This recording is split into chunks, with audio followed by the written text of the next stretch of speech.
जय हिंद भाई सभी को। उम्मीद करता हूँ सब अच्छे होंगे। तो भाई जो भी भाई अभी दिल्ली पुलिस की तैयारी में लगे हैं और जिनको ये आइडिया नहीं है कि भाई जीएस कैसे तैयार करें या किस तरीके से जीएस जो है एग्ज़ाम में आती है, क्वेश्चन कहाँ से बनते हैं, तो भाई मैं स्ट्रेटजी पे वीडियो बताऊँ उससे पहले सभी का अपना एक यूनिक तरीका होता है। उससे पहले मैं आपको जो पिछली बार एग्ज़ाम हुआ था वो दिखाऊंगा, उसके 50 क्वेश्चन, ताकि आपको एक ये आइडिया हो जाए कि भाई क्वेश्चन किस तरीके से पूछे जाते हैं। और वीडियो के साथ आप एंड तक बने रहना, आपको अच्छे से ये भी पता चल जाएगा कि भाई हमें जीएस कैसे पढ़नी चाहिए। तो आप वीडियो को स्किप मत करना, काफ़ी सारे जो आपके डाउट हैं जीएस को लेकर वो क्लियर हो जाएंगे। और अगर आपको ये मतलब वीडियो अच्छी लगे तो भाई कमेंट बॉक्स में बताना, आगे की जो शिफ्ट है उस पर भी वीडियो डाल देंगे। तो अभी शुरुआत करते हैं भाई। जो क्वेश्चन नंबर 1 था, 50 क्वेश्चन है। आप ये सोच के मत बैठना, वीडियो स्टार्ट मत करना कि भाई बस 2 4 5 क्वेश्चन देखे। आप एक बार 50 क्वेश्चन को अच्छे से देखो, किस तरीके से क्वेश्चन आ रहा है, किस तरीके से उसमें ऑप्शन दिए जा रहे हैं। तो जो पहला क्वेश्चन था वो था, निम्नलिखित में से किस राज्य ने खेलो इंडिया यूथ गेम्स के चौथे संस्करण की मेजबानी की। तो इसका आंसर था हरियाणा। अब इसमें क्वेश्चन आपसे आगे कैसे पूछा जा सकता है कि भाई पांचवा जो खेलो इंडिया यूथ गेम्स हुआ वो कहाँ पे हुआ, तो वो एमपी के अंदर। ऐसे भाई छठा पूछा जा सकता है, छठा हुआ तमिलनाडु के अंदर। ये चीज़ें आपको याद होनी चाहिए। इस तरीके से जो क्वेश्चन है वो अब आने वाले एग्जाम में आपसे पूछे जा सकते हैं। सातवां जो खेलो इंडिया यूथ गेम्स है वो कहाँ पर होगा, वो होगा बिहार के अंदर। तो ये था पहला क्वेश्चन। अब बात करें भाई दूसरे क्वेश्चन पे, भारत से पहले किस देश ने नित्य निर्माण उद्देश्यों के लिए पंचवर्षीय योजनाएं शुरू की थी। तो ये इसका आंसर होगा भाई सोवियत संघ। इसके बाद बात करते हैं भाई, मोहनजोदड़ो के विशाल स्नानागार की खुदाई निम्नलिखित में से किस क्षेत्र में की गई थी। तो ये की गई थी भाई दुर्ग। अब यहाँ से जैसे आपसे और क्वेश्चन पूछे जा सकते हैं कि भाई मोहनजोदड़ो की जो खुदाई है वो किसके द्वारा की गई। जो सिंधु घाटी सभ्यता की या कह सकते हैं हड़प्पा सभ्यता का जो सबसे बड़ा जो स्थल है वो कौन सा है। तो ऐसे क्वेश्चन यानी आपको बिल्कुल आपकी टिप्स पे होने चाहिए कि इस तरीके से क्वेश्चन बन सकते हैं आपके अंदर एक ये कि हाँ भाई क्वेश्चन देख के ये नहीं कि भाई बस उसका आंसर देखा और आगे बढ़ गए, उसके ऑप्शन से क्वेश्चन बनाने की कोशिश किया करो। इबन बतूता की यात्रा पुस्तक जिसे रेला कहा जाता है मूल रूप से खालिस्तान भाषा में लिखी गई। तो ये भाई अरबी भाषा में लिखी गई। अब इबन बतूता का बहुत बार ये क्वेश्चन पूछा गया कि जो इबन बतूता है वो जैसे किस देश से थे। एक क्वेश्चन ये बनता है कि इबन बतूता किसके कार्यकाल में आए थे, यानी किस शासक के कार्यकाल में आए थे। एक क्वेश्चन ये बनता है, तो ये चीज़ें आपको पता होनी चाहिए। इबन बतूता मोहम्मद बिन तुगलक के कार्यकाल में आए थे और ये मोरक्को यात्री। अगला क्वेश्चन भाई, भारतीय संविधान का निम्नलिखित में से कौन सा अनुच्छेद कुछ मामलों में कार्य शिक्षा और सार्वजनिक सहायता के अधिकार से संबंधित है। तो ये है भाई अनुच्छेद 41। अब अनुच्छेद 44 भाई बहुत बार पूछा गया है कि अनुच्छेद 44 के अंदर क्या है। तो इसके अंदर है भाई समान नागरिक संहिता। ऐसे ही आपको थोड़ा सा अनुच्छेद 43 के बारे में भी बता देता हूँ। 43 के अंदर है कि काम की उचित और मानवीय स्थिति, या कह सकते हैं कि जो मातृत्व राहत के प्रावधान है उससे संबंधित है। तो ये है भाई अनुच्छेद 43 के अंदर। तो ऐसे ही आपको भाई ये जो क्वेश्चन है इनके ऑप्शन के बारे में पता होना चाहिए, तभी जीएस के अंदर आप अपना जो 35+ स्कोर है वो कर पाएंगे। भारतीय संसद ने 2002 के 86वें संविधान संशोधन अधिनियम को मंजूरी दी थी, जो खालिस्तान के आयु वर्ग के बच्चों के लिए प्रारंभिक शिक्षा का मौलिक अधिकार सुनिश्चित करते हैं। तो भाई इसका जो आंसर है वो होगा 6 से 14 वर्ष। अब इसके बाद बात करते हैं बहुचर्चित अंग्रेजी उपन्यास Alice's Adventures in Wonderland निम्नलिखित में से किसके द्वारा लिखा गया। तो भाई इसका आंसर होगा लुइस कैरोल। अब एक आपको मैं और बता देता हूँ, जो फोर्थ ऑप्शन है हरमन मेलविल। इनकी बहुत एक फेमस नॉवल है मोबी डिक करके। मोबी डिक काफ़ी बार पूछी जाती है, मोबी डिक नॉवल किसकी है। तो ये आएगी भाई हरमन मेलविल। निम्नलिखित में से किस भारतीय ओलंपियन ने प्लेइंग टू विन शीर्षक की आत्मकथा लिखी। तो भाई ये जो प्लेइंग टू विन है ये है साइना नेहवाल की।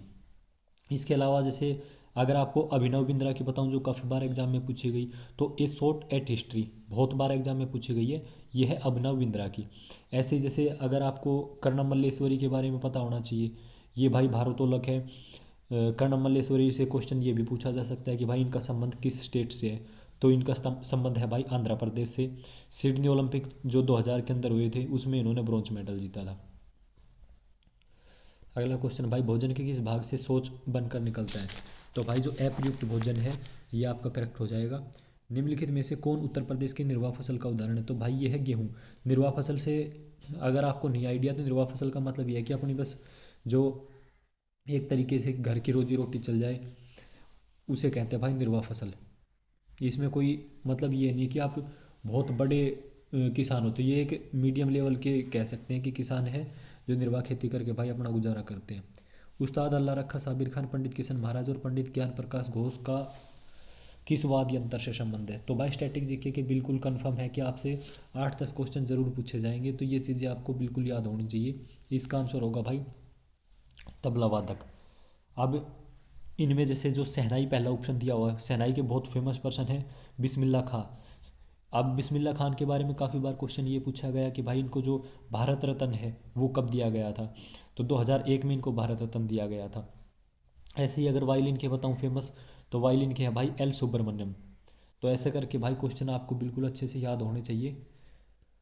निम्नलिखित में से कौन सा आरबीआई पंजीकृत एनबीएफसी एमएफआई है जो ग्रामीण के संयुक्त देयता समूह उधार मॉडल पर काम करता है? तो इसका आंसर होगा भाई fusion micro finance private limited. अब आरबीआई के बारे में भाई आपको पता होना चाहिए कि इसकी स्थापना कब हुई? 1 अप्रैल 1935 को। नेक्स्ट क्वेश्चन भाई, निम्नलिखित में से कौन से शब्द 42वें संविधान संशोधन अधिनियम द्वारा प्रस्तावना में जोड़े गए थे?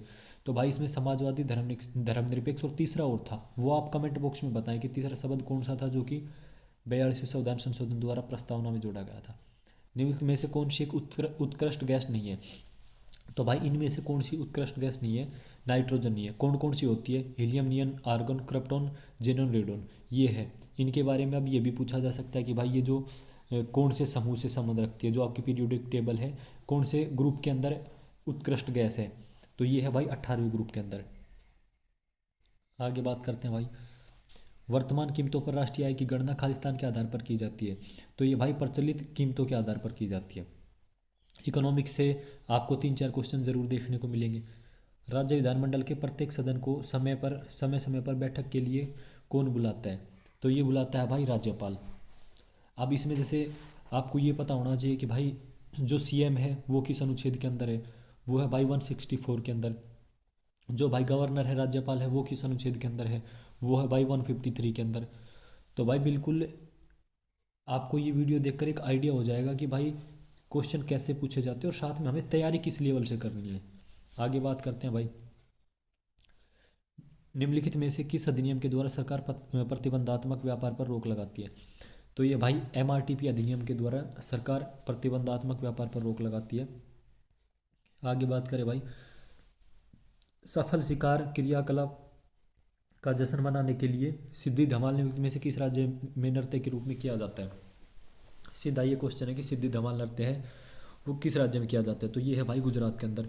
अब जैसे हरियाणा का है, हरियाणा का भाई जो धमाल नृत्य है वो बहुत फेमस है। ऐसे ही भाई राजस्थान का है कालबेलिया नृत्य, पंजाब का है गिद्धा नृत्य।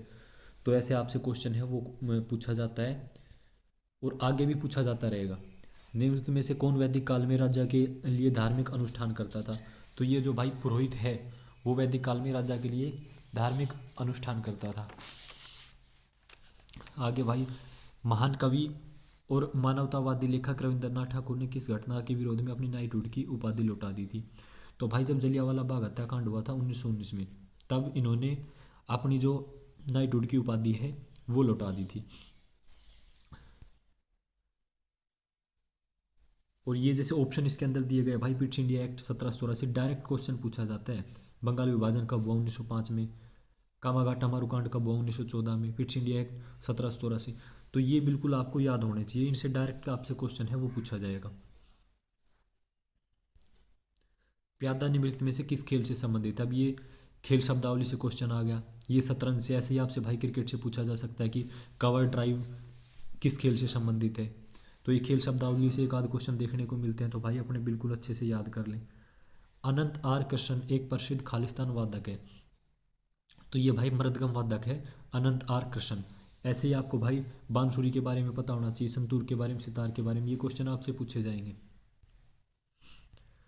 नेक्स्ट भाई, निम्नलिखित में से किस किस वर्ष राजनीतिक हिंसा को दबाने के लिए रोलेट एक्ट पारित किया गया था? तो रोलेट एक्ट आया था भाई 1919 में। अब आपको जैसे 1924 के एक फेमस बता देता हूँ कि उस टाइम पे घटना थी कि उस टाइम पे बेलगाम अधिवेशन हुआ था जिसमें महात्मा गांधी ने भाग लिया था। तो ये क्वेश्चन काफ़ी बार पूछा गया है। नेक्स्ट भाई, भारतीय राष्ट्रपति की न्यायिक शक्ति और उनकी परिभाषा के संबंध में निम्नलिखित में से कौन सा युग्म गलत मिलान किया गया है? तो भाई पहला ऑप्शन पर विलंबन, इसका अर्थ है सजा की प्रकृति को बदले बिना उसकी अवधि को कम करना। अभी आपका पॉलिटी का क्वेश्चन है, ये इसमें गलत है तो इसमें आपको सही बताना है कि पर विलंबन इसका अर्थ क्या है। बाकी जैसे क्षमा में यह सजा और दोष सिद्धि दोनों घटा देता है, राहत में सजा के स्थान पर कम सजा देने को दर्शाता है, रूपांतरण यह सजा के एक रूप को हल्के रूप में बदलने को दर्शाता है। टोक्यो ओलंपिक 2021 में भारत के लिए पहला पदक किसने जीता? तो ये जीता भाई मीराबाई चानू ने। अब आपको जैसे में जो पेरिस ओलंपिक हुए वो बिल्कुल आपको अच्छे से याद होना चाहिए। पेरिस ओलंपिक से क्वेश्चन पूछे जाएंगे भाई। पेरिस ओलंपिक में इंडिया ने कितने मेडल जीते, कौन सा मेडल किसने जीता, ध्वजवाहक कौन था, तो ये सारी चीज़ें आपसे पूछी जाएंगी। भारतीय संविधान का कौन सा अनुच्छेद विधेयकों पर राज्यपाल की स्वीकृति से संबंधित है? तो ये है भाई अनुच्छेद 200। तो ये भाई आपको पता होना चाहिए। आर्टिकल से ये मान के चलो 2 से 3 क्वेश्चन देखने को मिलते ही हैं, तो अपने बिल्कुल अच्छे से आर्टिकल को क्लियर कर ले। आगे बात करते हैं भाई, निम्नलिखित में से कौन सा विकल्प आग्नेय चट्टान का उदाहरण है? तो भाई आग्नेय चट्टान का इनमें से उदाहरण है जो करेक्ट होगा वो होगा रायोलाइट। साथ साथ में एक दो आपको और बता देता हूँ, जैसे जो बेसाल्ट ग्रेनाइट और पिच स्टोन है। पिच स्टोन काफ़ी बार पूछा गया है, तो ये भाई आपके आग्नेय चट्टान के उदाहरण है। और मैक्सिमम एक आपको एक ट्रिक सी बता देता हूँ, जैसे पीछे लाइट लगा हुआ है ना, मैक्सिमम जैसे लाइट लगा हुआ होता है पीछे, जैसे रायोलाइट है ऐसे ही, तो भाई ये आग्नेय चट्टान का उदाहरण होता है। निम्नलिखित में से एक्सेप्शन हर चीज़ के होते हैं, बाकी एक ट्रिक सी आपके बता दी कि मैक्सिमम ये आग्नेय चट्टान के उदाहरण मिलेंगे आपको। निम्नलिखित में से किस भरतनाट्यम नर्तक ने 2021 में प्रतिष्ठित नाट्य कला निधि पुरस्कार प्राप्त किया? तो ये भाई चन्ना विश्वेश्वरन। अब इसमें जैसे आपको भाई पंडित बिरजू महाराज के बारे में पता होना चाहिए थोड़ा, कि इनका संबंध किससे, कौन से नृत्य से, कथक से। दृक पंचांग के अनुसार महाशिवरात्रि कब मनाई जाती है? तो ये है भाई माघ कृष्ण पक्ष चतुर्दशी। निम्नलिखित में से किसे भारतीय लोक और जनजातीय नृत्य से संयुक्त भारतीय शास्त्रीय नृत्य के लिए यूरोपीय नृत्य तकनीकों को अपनाने के द्वारा संलयन कला बनाने के लिए जाना जाता है? तो ये है भाई उदयशंकर। आपको एक आइडिया हो जाएगा कि भाई अभी तक हमारी कितनी तैयारी है और आगे हमें कितनी तैयारी की ज़रूरत है और किस तरीके से हमें तैयारी करनी है। अब इसमें जैसे भाई केलुचरण जो महापात्रा है काफ़ी फेमस है भाई ओडिसी नृत्य के लिए। बहुत बार क्वेश्चन पूछा गया कि केलुचरण महापात्रा का संबंध किस नृत्य से? मगध साम्राज्य पर शासन करने वाले प्रथम राजवंश का नाम क्या है? तो ये भाई हर्यक वंश आएगा। दूसरा भी पूछा जा सकता है, तीसरा भी पूछा जा सकता है, ऐसे सारे आपको याद होना चाहिए। दिए गए स्मारकों में कौन सा स्मारक कर्नाटक में स्थित नहीं है? तो भाई इनमें से जो पलक्कड़ किला है वो कर्नाटक में स्थित नहीं है। अब अगर ये कर्नाटक में नहीं है तो आपको पता होना चाहिए भाई ये कहाँ पे है, तो ये होगा आपका केरला के अंदर।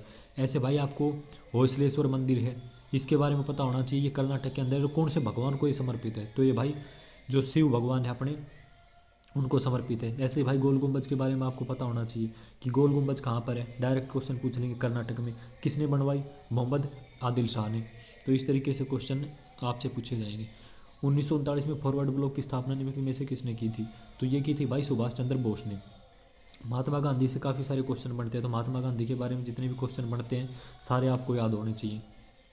कब कौन सा आंदोलन किया? गैर कारपोरेट गैर कृषि लघु सूक्ष्म उद्योगों को 10 लाख रुपए तक का ऋण प्रदान करने के लिए भारत के लिए प्रधानमंत्री द्वारा 8 अप्रैल 2015 को आरंभ की गई योजना की पहचान कीजिए। तो यह भाई प्रधानमंत्री मुद्रा योजना। जितनी भी अभी जैसे हाल फिलहाल में योजना स्टार्ट की गई है उनसे आपको एक क्वेश्चन देखने को मिल सकता है। निम्नलिखित में से किस क्षेत्र में वर्ष में सर्वाधिक वर्षा होती है? तो ये होती है भाई शिलोंग के अंदर। अकॉर्डिंग टू ऑप्शन काफ़ी सारी जो चीज़ें हैं वो देखी जाएगी। काफ़ी बार ऐसा होता है कि जो आंसर है वो ऑप्शन में नहीं मिलता है, तो फिर जैसे मान के चलो कोई भी ऐसा ऑप्शन जो कि पूछ लिया जाए कि भाई सबसे अधिक जनसंख्या वाला जो देश है वो कौन सा है, और वो ऑप्शन में ना मिले तो जो सेकंड है वो उसका आंसर हो जाएगा। तो ऑप्शन के हिसाब से काफ़ी सारी चीज़ें हैं वो बदल जाती है और उसी के हिसाब के से आपको आंसर लगाना है। और वो तब लगेगा जब आपकी जो पढ़ाई है, आपने जो तैयारी है वो बिल्कुल अच्छे से डीपली कर रखी है। खालिस्तान आयु वर्ग के बच्चों को शैक्षिक अवसर प्रदान करना माता पिता का मौलिक कर्तव्य है। कितने वर्ग कितनी आयु के बच्चों को? तो ये है भाई 6 से 14। अब यहाँ से आपसे ये पूछा जा सकता है कि भाई जो ये 6 से 14 वर्ष आयु वर्ग के बच्चों को शैक्षिक अवसर प्रदान करना माता पिता का मौलिक कर्तव्य है। आर्टिकल पूछा जा सकता है, 6 से 14 वर्ष के जो बच्चे हैं इनसे संबंधित एक आर्टिकल भी है, तो वो आपसे पूछा जा सकता है। निम्नलिखित में से प्रधानमंत्री कौन था जब नई आर्थिक नीति के भाग के रूप में वैश्वीकरण नीति प्रस्तुत की गई थी? तो ये है भाई पीवी नरसिम्हा राव। अब आपको पीवी नरसिम्हा राव का अगर कार्यकाल जैसे पता होगा इस टाइम पे थे, तो अगर आपसे एक डेट भी पूछी जाए तो भी आप टिक कर सकते हैं।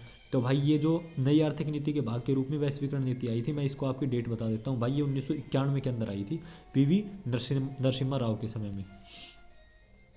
भाई वॉइस थोड़ी अगर प्रॉब्लम हो तो उसके लिए क्षमा चाहता हूँ, थोड़ी तबीयत खराब है।